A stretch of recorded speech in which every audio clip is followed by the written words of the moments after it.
నా ప్రియ మిత్రులారా, మీ కళ్ళు మూసుకోండి, శ్వాసను లోతుగా పీల్చుకోండి మరియు అనుభూతి చెందండి. మీ శరీరం క్రింద ఉన్న ఒక ప్రపంచాన్ని, నీలమణిలా రాళ్లు మెరిసే చోటు, నీటిలోనే కాంతి నిండి ఉండే చోటు, గాలి వీయకపోయినా పువ్వులు వికసించే చోటు. ఇది నాగలోకం.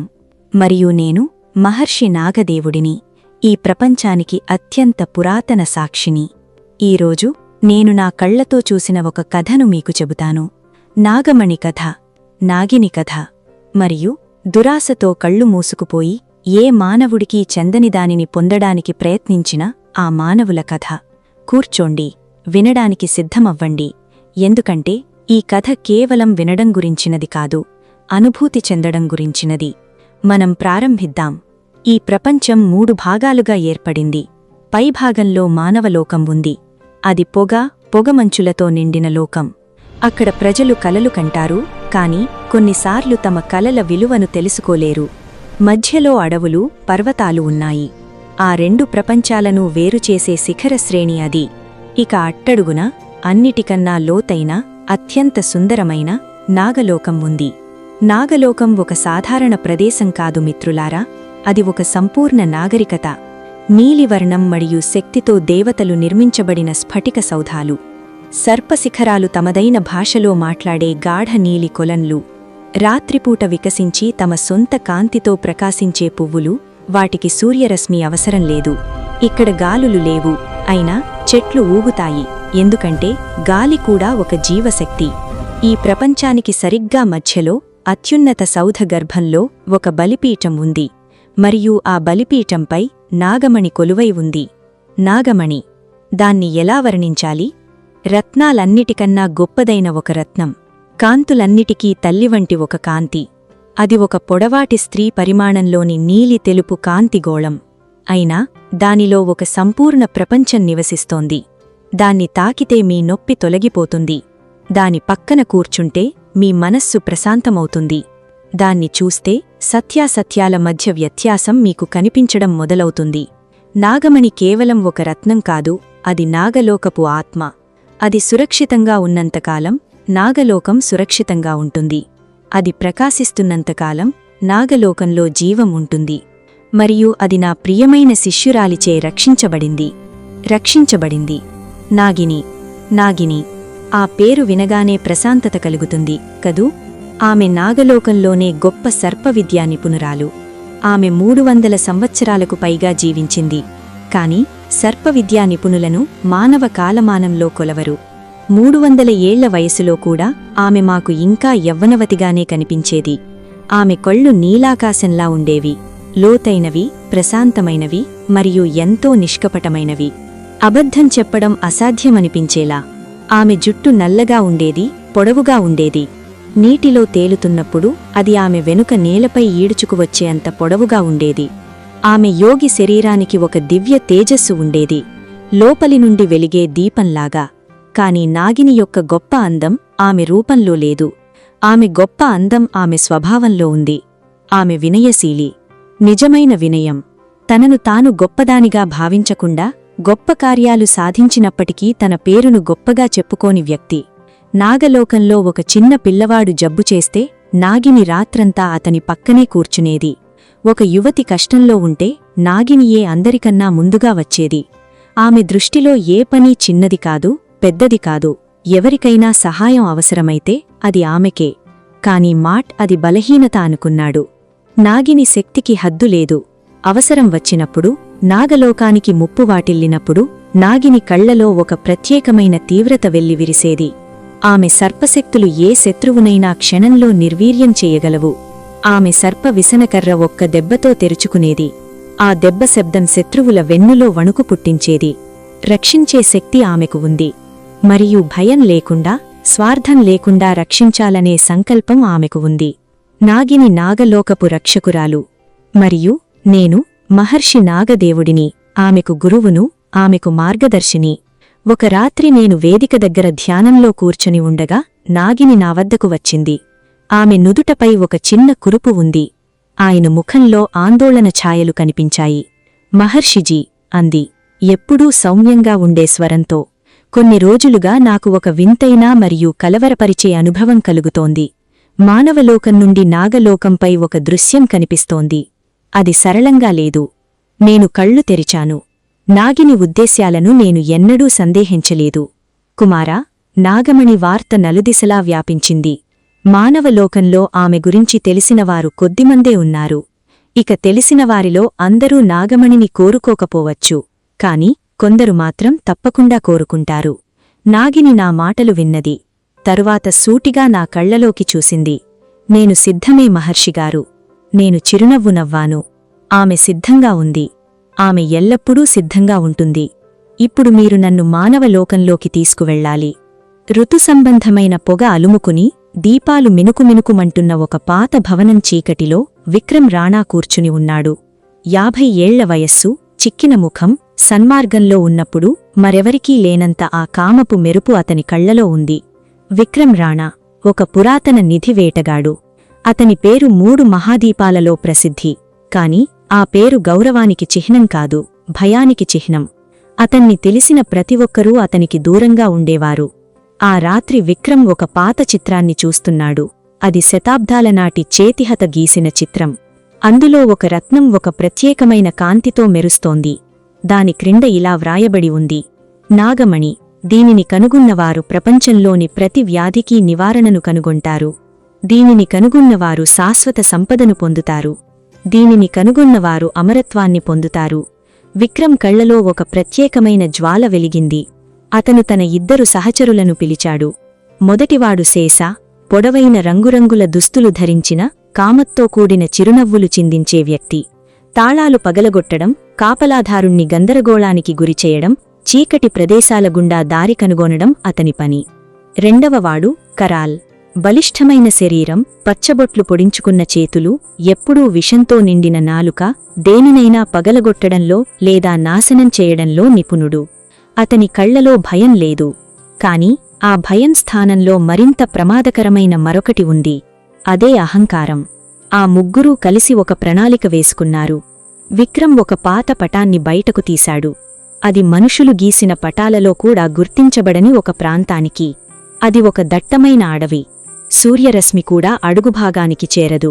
ఆ పర్వతం కింద చాలా లోతుగా నాగలోకానికి ద్వారం ఉంది.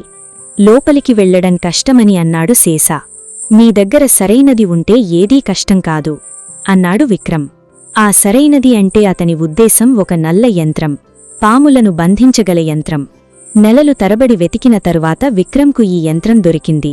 3 రోజుల్లో మనం నాగలోకం ద్వారం దగ్గర ఉంటాం అన్నాడు విక్రమ్. మరియు నాగమణి నా అరచేతిలో. కాని నాగిని చూపు ఎంత లోతైనదో ఎవరూ గ్రహించలేదు. నాగలోకంలో మేము దృష్టికుండని పిలిచే ఒక ప్రదేశం ఉంది. అది ఒక గుండ్రని కొలని. దాని నీరు అస్సలు కదలదు. కాని దానిలో యావత్ ప్రపంచం ప్రతిబింబిస్తుంది. ఎవరైనా ఎక్కడైనా నాగలోకం గురించి ఆలోచించినప్పుడు దృష్టికుండ్లో ఒక అలలేస్తుంది. నాగిని ప్రతిరోజూ దృష్టికుండుకు వచ్చేది. ఆమె ఒక క్షణం నిశ్శబ్దంగా కూర్చుంది. తరువాత ఆమె తన చేయి నీటిపై రాసింది. మరియు ఆ పొగమంచులో నుండి మొదట మసకగా, తరువాత స్పష్టంగా నాగిని చూసింది. ఒక యువకుడు, ఒక హవేలీలో. అతని చేతిలో ఒక నక్షత్రం. అతని కళ్లలో కామం. నాగిని దృష్టికుండ్లో వారిని లోతుగా చూసింది. విక్రమ్, శేష, కరాల్ ప్రతి ఒక్కరినీ తెలుసుకుంటూ, వారి ముఖాలను చదువుతూ, వారి ఉద్దేశాలను అర్థం చేసుకుంటూ. తరువాత ఆమె నేరుగా నా వద్దకు వచ్చింది. మహర్షిజీ, 3 వ్యక్తులు నాగలోకం వైపు వస్తున్నారు. వారి దగ్గర ఒక నల్లని యంత్రం ఉంది. మరియు వారి లక్ష్యం ఒక్కటే, నాగమణి. నేను దీర్ఘంగా శ్వాస తీసుకున్నాను. నాగమణిని ఏ మానవుడూ రక్షించలేడని వారికి తెలుసా? నెలవు అంది నాగిని. మరియు ఈ అజ్ఞానంలోనే వారి అతిపెద్ద ప్రమాదం వారికే ఉంది. నాగిని ఎప్పుడూ ఇలాగే ఆలోచించేది. శత్రువు నుండి వచ్చే ప్రమాదం కంటే శత్రువు యొక్క క్షేమం గురించే ఆమె ఆలోచన. ఇదే ఆమె నిజమైన మహంత. ఇప్పుడు మీరు సిద్ధంగా ఉన్నారా అని అడిగాను. అవును మహర్షిజీ. కాని నేను అతన్ని ఆపను. ముందు నేను అతనికి వివరిస్తాను. అతనొక మానవుడు. అతను తప్పుడు మార్గంలో ఉన్నాడు. అతనికి సరైన మార్గాన్ని చూపడమే పుణ్యకార్యం. నేను తలవంచాను. శిష్యుడు గురువు కన్నా గొప్పవాడయ్యాడు. 3 రోజుల తరువాత విక్రమ్ చెప్పినట్లే వారు ఛట్రియన్ క్రింద ఉన్న దట్టమైన వనంలోకి చేరుకున్నారు. కాని ఆ వనం కూడా నాగలోకంలో ఒక భాగమే. మరియు ఆ వనం నాగినికి ప్రసిద్ధి. మొదటి రాత్రి శేషుడికి ఒక వింత కల వచ్చింది. అతను తన తల్లిని మంచం మీద అనారోగ్యంతో ఉన్న ఒక స్త్రీని చూశాడు. మరియు శేషుడు అతని చేతిలో ఒక రత్నాన్ని చూశాడు. ఆ రత్నం నాగమణి. అకస్మాత్తుగా ఆ రత్నం ఆమె తల్లి నీడలో పడిపోయింది. తల్లి లేచి కూర్చుంది, కళ్ళు తెరిచింది, తరువాత నాగమణి వైపు చూసి ఇలా అంది, కుమారా, దీనిని తీసుకోవడం సరైనది కాదు. శేషుడు నిద్రలోనే ఏడవడం మొదలుపెట్టాడు. ఉదయం శేషుడు విక్రమ్ వద్దకు వచ్చాడు. విక్రమ్ భాయ్, నాకు తెలియదు. విక్రమ్ అతన్ని ఎగతాళి చేశాడు. అది ఒక కల, దాన్ని వదిలేయ్. మరుసటి రాత్రి కరాల్ ఒక వింత దృశ్యాన్ని చూశాడు. అడవిలో ఒక దారిలో తెల్లని రంగులో నీలి కళ్లతో ఉన్న ఒక పాము కదులుతోంది. కరాల్ దాన్ని పట్టుకోవడానికి ప్రయత్నించాడు. ఆ పాము ఒక్క క్షణంపాటు ఆ పక్షివైపు చూసింది. అంతే, కరాల్ కాళ్ళు నేలలోకి కుంగిపోయాయి. అతను కదలలేకపోయాడు. 3 గంటలపాటు అతను అక్కడే నిలబడిపోయాడు. తాను దేనినైతే పట్టుకోవడానికి ప్రయత్నిస్తున్నాడో అదే చోటు చిక్కుకుపోయాడు. ఉదయాన్నే అతని కాళ్ళు తెరుచుకున్నాయి. 3వ రాత్రి విక్రమ్ తనదైన ఒక అనుభవాన్ని పొందాడు. అతనికి అడవిలో ఒక స్వరం వినిపించింది. లోతైన, నిశ్శబ్దమైన ఒక స్త్రీ స్వరం. విక్రమ్ రాణా, వెనక్కి వెళ్ళు. నువ్వు వెతుకుతున్నది నీకోసం కాదు. నాగమణి మానవుల సంపద కాదు. అతను నాగలోకపు ఆత్మ. అతన్ని దొంగతనంగా తీసుకుపోవడం ప్రపంచం కోసం కాదు, నీకోసం కాదు, మంచిది కాదు. విక్రమ్ ఆగాడు. అతను చుట్టూ చూశాడు. అక్కడ ఎవరూ లేరు. అక్కడ ఎవరున్నారు అని అడిగాడు. ఎలాంటి సమాధానమూ రాలేదు. కాని విక్రమ్ కళ్లలోని కామం అంత సులభంగా తొలగిపోలేదు. అది బంగారం లాంటిది. ఒకసారి దాని మత్తు ఎక్కితే ఆపలేం. పదండి అని అతను కరాల్తో అన్నాడు. రేపు నాగలోకానికి చేరుకుందాం. పర్వతం కింద ఒక పెద్ద బండరాయుంది. అది ఎంత పెద్దదంటే దానిపై ఒక చిన్న ఇల్లు కట్టవచ్చు. ఆ బండరాయి మధ్యలో ఒక సరస్సుంది. ఎవరో విరిగిన చేత్తో తవ్వినట్లుగా అది చాలా లోతుగా ఉంది. ఇదే నాగలోకానికి ద్వారం. విక్రమ్ ఆ యంత్రాన్ని బయటకు తీశాడు. అది మల్లెపూలతో చేసిన యంత్రం. ఒక నీటి ఊటపై ఉంచి దానిపై ప్రాచీన సంస్కృతంలో ఒక మంత్రాన్ని రాశారు. ఆ యంత్రం నుండి దట్టమైన పొగ రావడం మొదలైంది. ఆ రాయి వణికింది. మరియు నాగలోకానికి ద్వారం తరుచుకోవడం ప్రారంభమైంది. లోపలి నుండి ప్రకాశవంతమైన నీలి కాంతి వచ్చింది. ఈ ప్రపంచంలో మరెక్కడా చూడని నీలం రంగది. ఆ ముగ్గురూ లోపలికి ప్రవేశించారు. మరియు నాగలోకం వారిని చూసింది. నాగిని వారు రావడం చూసింది. ఈసారి దృష్టికుండం నుండి కాదు, నేరుగా తన కళ్లతోనే. ఆమె ద్వారం లోపల ఒక తెర వెనుక దాగి ఉంది. వారిని తన కళ్లతోనే గుర్తించాలని కోరుకుంటూ. అతను టీనో ముఖం వైపు చూశాడు. శేషలో బాధ ఉంది. అతని కలలో ఏడ్పించిన అదే బాధ. కరాల్లో భయం ఉంది. అడవిలో అతని పాదాలు కూరుకుపోయినప్పట్నుండి అతని కళ్లలోని మెరుపు మరింత ముదురుగా మారింది.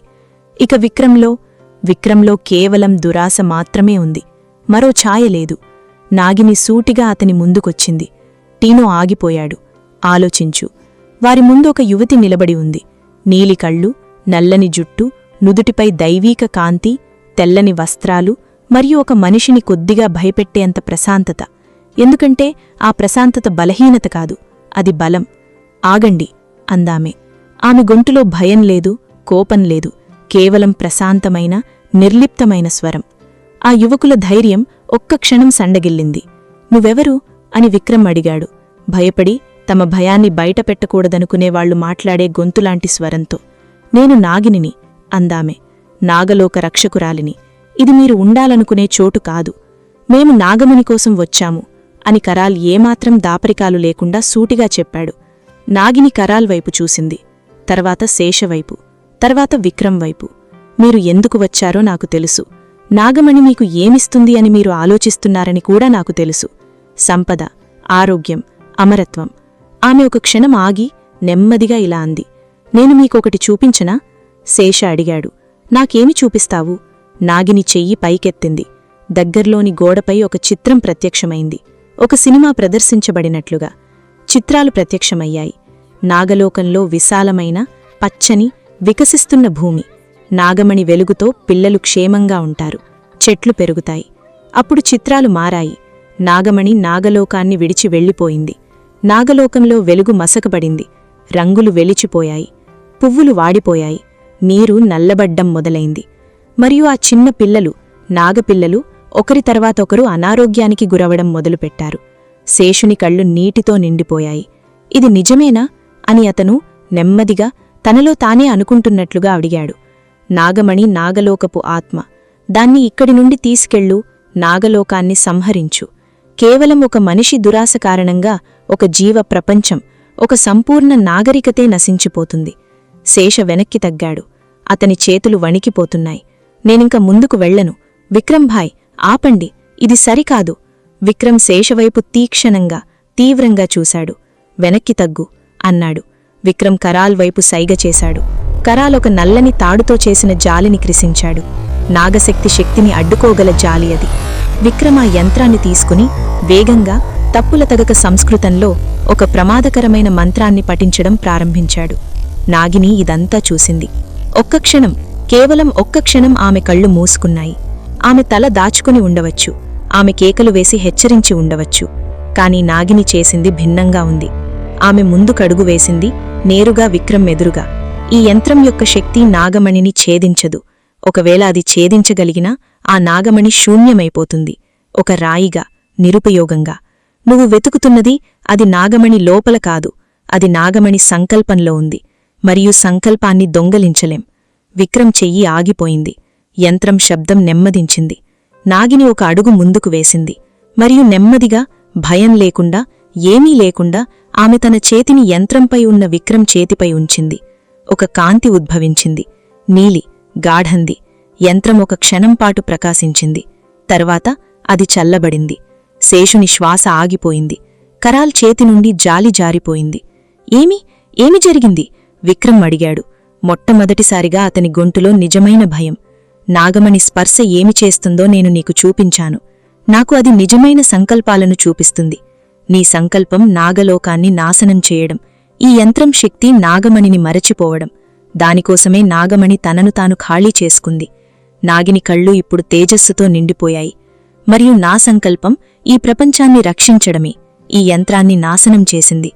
శేష అప్పటికే వెనుదిరిగాడు. అతనొక బంగరాయిమీద కూర్చొని చేతులు ముఖం మీద పెట్టుకొని ఆలోచిస్తున్నాడు. కరాల్ కూడా ఒక అడుగు వెనక్కి తగ్గాడు. అతను కాలిపోయాడు. అతని శక్తి నశించిపోయింది. కాని కరాల్ లోపల ఇంకా ఏదో పోరాడుతూనే ఉంది. అది అహం. ఇదంతా ఒక మాయ, ఏదో గొప్ప మాంత్రికుడి పన్నాగం, ఒక జిత్తులమైన సర్ప పన్నాగం. నాగిని కరాల్ వైపు చూసింది. కరాల్ అందామె. అతని పేరు పెట్టి పిలిచింది, శతాబ్దాలుగా అతనికి తెలిసినట్లుగా. ఎన్ని సంవత్సరాలుగా నీ అంతరంగాన్ని కోపంతో అణచివేశావు? ఎన్ని సంవత్సరాలుగా ఏడవకుండా ఉన్నావు? నువ్వు మొదటిసారి ఎవర్నైనా బాధపెట్టినప్పుడు నీ చేతులు వణికినా క్షణం గుర్తుందా? కరాల్ కళ్ళు నిటారుగా ఉన్నాయి. కాని అతని నుదుటిపై ఒక తుమ్ము పడింది. నోరు మూయి అందామె మెల్లిగా. నాగమణి స్పర్శ నిన్ను ఇప్పటికే విడిచిపెట్టింది. కాని నిజమైన నాగమణి పూజా వేదికపై ఉన్నది కాదు. నిజమైన నాగమణి అంటే రాత్రి ఒంటరిగా నిద్రపోతున్నప్పుడు, చూడడానికి చుట్టూ ఎవరూ లేనప్పుడు, నీమీద నీకే కోపం వచ్చి అలసిపోయినప్పుడు నీకు అప్పుడప్పుడు తగిలే ఆ కాంతి. ఒక్క క్షణంపాటు కరాల్ ముఖ్యం వికృతంగా మారిపోయింది. ఒక్క క్షణం తర్వాత అతను వెనుదిరిగి అడవివైపు నడవడం మొదలుపెట్టాడు. నాగిని అతన్ని ఆపడానికి ప్రయత్నించలేదు. ఇప్పుడు అక్కడ విక్రమ్ మాత్రమే ఉన్నాడు. విక్రమ్. అతని చేతులు ఖాళీగా ఉన్నాయి. యంత్రం మాయమైంది. అతని సహచరులు లేరు. కాని అతని కళ్లలో ఆ జ్వాల ఇంకా మండుతూనే ఉంది. నేను ఒట్టి చేతులతో తిరిగి వెళ్లడానికి ఇక్కడికి రాలేదు అన్నాడు అతను. నాగిని అతని కళ్లల్లోకి సూటిగా చూసింది. విక్రమ్ రాణా, నీకు తెలుసు, నీకు లోలోపల తెలుసు, ఆ నాగమణి నీ సంపద మారలేదని. ఇంతకుముందు ఇంకొకరు కూడా ఇలాగే అనుకున్నారు. ఆ మనిషికి ఏమయ్యిందో అది నీకు తెలుసు కదా? విక్రమ్ ఆగాడు. అవును, అతనికి తెలుసు. శతాబ్దాల క్రితం ఒక రాజు నాగమణిని దొంగిలించడానికి ప్రయత్నించాడు. ఆ రాజుకేమయింది? నాగమణిని వర్ణించిన అదే పాత పుస్తకంలో విక్రమ్ స్వయంగా చదివాడు. ఆ రాజు ఒక్క పైసా కూడా లేకుండా కృంగిపోయి తన రాజ్యాన్ని కూడా కోల్పోయాడు. ఎందుకంటే దురాశతో కళ్ళు మూసుకుపోయి తనకున్నదంతా మర్చిపోయాడు. విక్రమ్ చేతులు బలహీనపడ్డాయి. అయితే నేనేం తీసుకోవాలి అనడిగాడు మొట్టమొదటిసారిగా అతని గొంతులో నిజమైన అలసటతో. నాగిని నవ్వింది. మొట్టమొదటిసారిగా. ఎవరూ దొంగిలించలేనిది ఏదైనా తీసుకో. నువ్వు తీసుకున్నది ఏదైనా పెరుగుతుంది, తగ్గదు. నాగిని విక్రమ్ను నాగలోకంలోని ఒక ప్రత్యేక మండపానికి తీసుకువెళ్ళింది. ఆ మండపం మధ్యలో ముదురు నీలి కాంతి ఉంది. అది నాగమణి తేజస్సు, కాని దూరం నుండి వేడికచే రక్షించబడింది. నాగిని ఇలా అంది, చూడు, కేవలం చూడు, తాకవద్దు. విక్రమ్ చూశాడు. మరియు నాగమణి కాంతిలో అద్దంలో చూసుకున్నట్టుగా అతను తన్ను తాను చూసుకున్నాడు. 7 ఏళ్ల బాలుడు ఒక పాఠశాల బయట నిలబడి ఉన్నాడు. తరగతికి వెళ్లడానికి భయపడుతున్నాడు. అతని దగ్గర ఎవరూ లేరు. మళ్లీ ఒక యువకుడు అడవిలో మొదటిసారి 2 చేతులు ఖాళీగా ప్రపంచం మొత్తాన్ని ఎదుర్కొంటూ ఒక స్వచ్ఛమైన ఆశను పట్టుకుని ఉన్నాడు. అప్పుడు ఆ మనిషి కళ్ళు మారిపోయాయి. అతను మొదటిసారి మోసం చేసినప్పుడు, మొదటిసారి అబద్ధం చెప్పినప్పుడు, మొదటిసారి ఒకరి హక్కులను అపహరించినప్పుడు, మరియు ఒకదాని తర్వాత ఒకటిగా అతను ఒకప్పుడు ఉన్న వ్యక్తిత్వాన్ని కోల్పోయాడు. విక్రమ్ కళ్లలో కన్నీళ్లు నిండిపోయాయి. ఏమిటిది? అతను గొంతు తగ్గించి బొంగురు గొంతుతో అడిగాడు. నాగమణి నీకు జాతకం చెప్పలేదు అంది నాగిని. కాని నువ్వు సరిగ్గా నడుచుకుంటే నువ్వు గతంలో ఎవరో, ఇప్పుడు ఎవరో, భవిష్యత్తులో ఏమవ్వగలవో ఆమె నీకు చూపించగలదు. ఆ తర్వాత చాలాసేపు నిశ్శబ్దం నెలకొంది. విక్రమ్ చాలాసేపు ఆ వెలుగు ముందు కూర్చున్నాడు. నాగిని తనతో సంభవించింది ఒంటరిగా అని అతను అర్థం చేసుకున్నాడు. కొన్ని విషయాలు ఒక వ్యక్తి తనంతట తానే నేర్చుకోవాలి. చాలాసేపటి తర్వాత విక్రమ్ లేచాడు. అతను కళ్ళు తుడుచుకున్నాడు. నిటారుగా నిలబడ్డాడు. అతను నాగిని దగ్గరకు వెళ్లాడు. ఆమెకు నమస్కరించాడు. నేను వెనక్కి వెళ్తాను. మరి ఈ విషయం ఎవరికీ చెప్పను. నాగిని తాళవంచి, నాగమణి తేజస్సు నీ లోపల చూచినది నీడి మాత్రమే, జాగ్రత్త అంది. అడవిలో శేషుడు ఒక చెట్టు కింద కూర్చుని ఉన్నాడు. అతని పక్కనే ఒక చిన్న నాగుపాము కూర్చుంది. తెల్లగా, దాని కళ్లల్లో ఆ నీలికాంతితో. అది నిజమైన నాగుపాము రూపమో లేక ఒక చుక్కనో ఎవరికి తెలుసు? ఆ నాగుపాము శేషుణ్ణి హత్తుకుంది. శేషుడు తన చెయ్యిని విడిపించుకోలేదు. అతనికొక వెచ్చదనం కలిగింది. ఎన్నో సంవత్సరాల తర్వాత మనం ఒక విషయాన్ని నిజం అని అర్థం చేసుకున్నప్పుడు కలిగే వెచ్చదనమది. శేషుడు తన తల్లి గురించి ఆలోచించాడు. ఆమె అనారోగ్యంతో ఉంది. ఆమె మందుల కోసం అతనికి డబ్బు అవసరం. అదే అతన్ని తప్పుడు మార్గంలోకి నడిపించింది. కాని కలలో మా అమ్మ స్వయంగా ఇది సరైన మార్గం కాదు అని చెప్పింది. శేషుడు లేచాడు. నాగలోక ద్వారం వైపు చూశాడు. తర్వాత చేతులు జోడించాడు. ఏమీ మాట్లాడలేదు. మౌనంగా కృతజ్ఞత తెలిపాడు. ఆ తర్వాత పర్వతం దిగడం మొదలుపెట్టాడు. నేరుగా, వెనక్కి, వేరే దారిలో. ప్రమాదం గురించి మాట్లాడ్డం కష్టం. కరాల్ చాలా కాలంపాటు అడవిలో తిరిగాడు. నాగిని మాటలు అతనిలో ప్రతిధ్వనించాయి. ఎన్ని సంవత్సరాలుగా నీలోని బాధను కోపంతో అణిచివేస్తున్నావు? రాత్రంతా, తర్వాత ఉదయం, తర్వాత రాత్రి. 3 రోజుల తర్వాత కరాల్ ఒక చిన్న గ్రామానికి చేరుకున్నాడు. అక్కడ ఒక బిడ్డ ఏదో దానిలో చిట్టుకుని ఏడుస్తోంది. కరాల్ ఆగాడు. అతను తన చేయి చాచాడు. అతను ఆ బిడ్డకు సహాయం చేశాడు. చాలా తేలికగా, ఆలోచించకుండా. ఆ బిడ్డ నవ్వింది. సంవత్సరాలుగా నవ్వని కరాల్ ఒక్క క్షణం ఆగిపోయాడు. మరియు ఆమె లోపల ఏదో చిన్నది కరిగిపోయింది. ఇదే నాగిని శక్తి యొక్క నిజమైన పనితీరు. ఆమె ఎవరినీ నేరుగా విచ్ఛిన్నం చెయ్యలేదు. కాని ఆ వ్యక్తి తన్ను తాను ముక్కలు చేసుకుని ఆ తర్వాత తిరిగి ఏకమయ్యే స్థాయికి ఆమె చేరుకోగలదు. ఆ 3 పురుషులు వెళ్ళిపోయారు, కాని వేర్వేరు మార్గాలలో. శేషుడు తిరిగి వచ్చాడు. ఈసారి తన తల్లి కోసం ఒక న్యాయమైన మార్గాన్ని కనుగొన్నాడు. అతను చిన్నవాడు, కష్టాలతో నిండి ఉన్నాడు. కాని ఆ మార్గం సూటిగా ఉంది. కరాల్ ఊరూరా తిరిగాడు. ఇకపై తన శక్తిని నాశనం చేయడానికి కాకుండా నిర్మించడానికి ఉపయోగించాడు. విక్రమ్ ఒక చిన్న పాఠశాలను తెరిచాడు. అక్కడ అతను పిల్లలకు బోధించాడు. నాగమణి వెలుగులో ద్వారం దగ్గర ఒంటరిగా నిలబడి ఉన్న తన ముఖాన్ని అతను చూసుకున్నాడు. ఆ పిల్లడు కోసం ఏదైనా చెయ్యాలని అతను కోరుకున్నాడు. ఒకప్పుడు తాను ఆ బిడ్డలాగే ఉండేవాడి కదా. నాగలోకంలో నాగమణి తన బలిపీఠంపై ప్రకాశించింది. ప్రశాంతంగా, సురక్షితంగా, పరిపూర్ణంగా. నేను మహర్షి నాగదేవుడు దృష్టికుండం దగ్గర కూర్చుని ఉండగా నాగిని వచ్చింది. ఆమె ఏమీ మాట్లాడలేదు. నాతో పాటు కూర్చుండిపోయింది. ఆ కుండం నుండి ఒక నీలికాంతి వచ్చింది. ప్రశాంతంగా, లోతుగా. కొన్నిసేపటి తర్వాత నాగిని నన్నడిగింది, మహర్షిజీ, నేను చేసింది సరైన పనేనా? వాళ్లను ఆపడం బదులుగా వాళ్లకు చూపించానా? నేను ఒక క్షణం ఆలోచించాను. కుమారా, ఆపడం ఒక్కరోజు పని, చూపించడం అదొక జీవితాకాలపు పని. నువ్వు చేసింది అది మరింత కష్టమైనది, ఇంకా సత్యమైనది. నాగిని నవ్వింది. ఆ నవ్వు బహుశా 300 సంవత్సరాల కఠిన శ్రమ తర్వాత వచ్చింది, లేదా 300 సంవత్సరాల కఠిన శ్రమ తర్వాత వచ్చింది. అది ఏదైనప్పటికీ అది సత్యం. మరియు నాగలోకంలో నాగమణి జ్యోతి మరింత ప్రకాశించింది. ఈరోజు ఏదో మంచి జరిగింది అని ఆమె స్వయంగా గ్రహించినట్లుగా ఉంది. నా ప్రియమిత్రులారా, నేను మహర్షి నాగదేవుడిని. మిమ్మల్ని భయపెరడానికి నేను ఈ కథ చెప్పలేదు. నాగినిని ఒక వీరవనితగా చిత్రించడానికి కూడా చెప్పలేదు. ఆమె అప్పటికే వీరవనిత. నన్ను అలా చిత్రించాల్సిన అవసరం లేదు. మీరు ఒక విషయం అర్థం చేసుకోవాలనే ఉద్దేశంతో చెప్పాను. మీరు ఈ ప్రపంచాన్ని నమ్మినా నమ్మకపోయినా నాగలోకం వాస్తవం.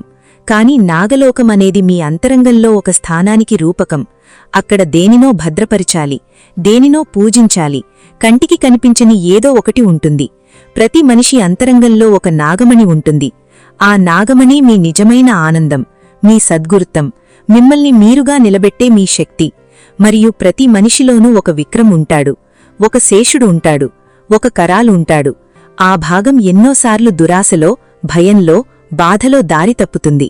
కాని ఒక నిష్కలమషుడు సరైన సమయంలో సరైన విషయాన్ని చూపిస్తే అది తిరిగి రాగలదు. నాగిని చేసింది అదే. ఆమె దాన్ని ఆపగలిగేది, కాని ఆమె దాన్ని చూపించింది. మీరు ఊహించగలరా, మీ సొంత జీవితంలో మీరు అణిచివేయవలసినది ఏదైనా అణిచివేస్తున్నారని?